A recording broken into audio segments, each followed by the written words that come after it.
इसमें कोई संशय नहीं। सुग्रीव जी ने कभी बैठ करके भगवान का भजन नहीं किया। हनुमान जी की कृपा से सुग्रीव जी और श्री रामचंद्र जी की मित्रता हुई, अग्नि को साक्षी करके। भगवान सत्य प्रतिज्ञ है, भगवान सच्चिदानंद है, तो भगवान ने सुग्रीव की मित्रता स्वीकार की। सुग्रीव मित्रता नहीं कर रहा था, अपनी आई हुई विपत्ति को टालने के लिए भगवान का आश्रय ले रहा था। बड़ी भारी विपत्ति थी, उसका भाई बाली महाबलशाली, कहीं भी उसे ठहरने का ठौर नहीं था, पर ऋषिमुख पर्वत पर ऋषि के श्राप के कारण वहां आता नहीं था, इसीलिए सुग्रीव अपने परिकर के साथ वहां जान बचाए हुए पड़ा था। जब देखा कि दो राजकुमार, एक श्याम एक गौर सिंहवत चले आ रहे, तो उसने समझा बाली तो यहां आ नहीं सकता, हो सकता है उसने हमें मारने के लिए किसी को भेजा हो। तो हनुमान जी से कहा पता लगाओ, अगर ये मारने आ रहे हैं तो इनसे लड़ तो पाएंगे नहीं, क्योंकि इनकी अजान बुझाएं, इनका विक्रम इनका तेज देखकर मैं भाग पड़ूं यहां से। हनुमान जी महाराज भगवान के समीप गए, प्रणाम किया और कहा ये कठोर भूमि कोमल पद आपकी हेतु से यहां वन में विचर रहे हैं। भगवान ने कहा अपने पिता की आज्ञा का पालन करने के लिए 14 वर्ष का वनवास हमें मिला है। पूरा परिचय हनुमान जी ने प्राप्त किया, फिर अपना परिचय दिया, फिर भगवान को कांधे पे विराजमान करके ऋषिमुख पर्वत पर लाए, सुग्रीव से मित्रता कराई। मित्रता हो जाने के बाद भी भगवान पर उसे विश्वास नहीं। उसने कहा प्रभु बाली बहुत बलवान है, क्या आप मार सकते हैं? कहीं भी प्रेम या भक्ति नहीं दिखाई दे रही।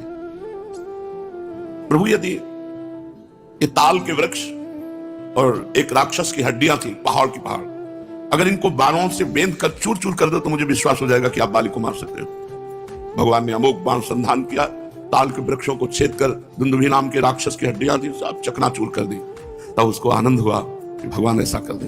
अब उसको जब पक्का विश्वास हो गया कि भगवान बाली को मार देंगे, तो कहने लगा कि प्रभु अब मुझे बाली से कोई परेशानी नहीं, क्योंकि मैं बाली की कृपा मांगता हूं कि आप जैसा हमें मित्र मिला।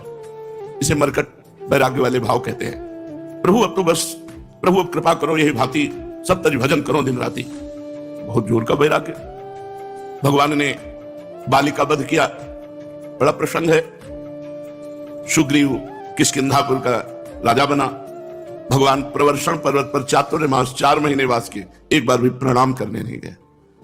जिन भगवान ने अपने प्राणों के भय से भयभीत होकर प्रतिपल दुख को प्राप्त होने वाले सुग्रीव को मित्र बनाया, ऐसे परम हितैषी, ऐसे करुणामय, ऐसे परम आनंद स्वरूप भगवान के दर्शन करने भी सुग्रीव 4 महीने नहीं गए। लक्ष्मण जी से भगवान श्री रामचंद्र जी ने कहा लक्ष्मण सीता की शुद्ध तो मिली नहीं, सुग्रीव कह रहे थे सहयोग करेंगे तो एक बार आए नहीं। सुग्रीवो स्तुति मोरी बिसारी, बाबा राज खजाना वस्तु व्यक्ति स्थान सब उसके अधीन, सुख सामग्री, सुग्रीवो स्तुति मोरी बिसारी, मेरी स्तुति भी साथ दे। भगवान के इस वचन सुनकर लक्ष्मण जी ने कहा प्रभु आदेश कीजिए। बोले नहीं, हमने मित्र स्वीकार किया है। वो तो स्वार्थवशात मित्र माना, लेकिन हमने मित्र स्वीकार किया, इसलिए मारना नहीं, केवल जगाना है। वो विषय में सो रहा है, उसे जाके जगाओ कि जिस बाण से बाली को मारा था वो बाण अभी तूड़ीर में है, बस इतना बोल देना। लक्ष्मण जी गए, धनुष की टंकार की, सुग्रीव कांप गए। हनुमान जी से पता लगा, बोले बहुत गुस्सा है। तारा को आगे करके, हनुमान जी को आगे करके लक्ष्मण जी के चरण पकड़ लिए। लक्ष्मण जी ने कहा प्रभु ने संकेत किया है कि जिस बाण से बाली को मारा था वो बाण भी तूड़ीर पे ज्यों का त्यों विराजमान है। तुरंत भगवान की हम ये कथा से शिक्षा ली कि सुग्रीव की ना भगवान के चरणों में प्रीति है, ना विशुद्ध भक्ति से आश्रय लिया है, केवल संकट निवृत्ति से भगवान का आश्रय लिया। तो भगवान अयोध्या में जब विजय प्राप्त करके लंका से आते हैं तो अयोध्या वासियों को कहते हैं कि इनके बल से मैंने लंका अधिपति रावण पर विजय प्राप्त की। सुग्रीव का वो सम्मान करते हैं। हमारे प्रभु का, श्री हरि जी का ऐसा करुणामय स्वभाव, आश्रय ले लेने मात्र से सोई करतूती विभीषण केरी। जिस दोषों से कहीं ना कहीं रावण निंदनीय माना गया था, उन कुछ दोषों को विभीषण जी के हृदय में भी पाया गया। जेहि अगबधेउ व्याध जिमि बाली, सोई सुकंठ पुनि कीन कुचाली। जिस अपराध के कारण बाली को मारा, वही अपराध वही कुचाली सुग्रीव के भी जीवन में थी। वर्तमान में सोई करतूत विभीषण केरी, सपने हो राम न तिन तन हेरी। जन अवगुण प्रभु मान न काऊ, दीन बंधु अति मृदुल स्वभाव। भगवान का बड़ा करुणामय स्वभाव है। उसी स्वभाव से प्रेरित होकर के भक्त जनों के हृदय में यह सुदृढ़ भाव होता है कि हम भगवत प्राप्ति कर लेंगे, क्योंकि हमारे भगवान इतने करुणामय हैं। नहीं तो सही पूछो इस माया प्रपंच से मुक्त होना बहुत कठिन है।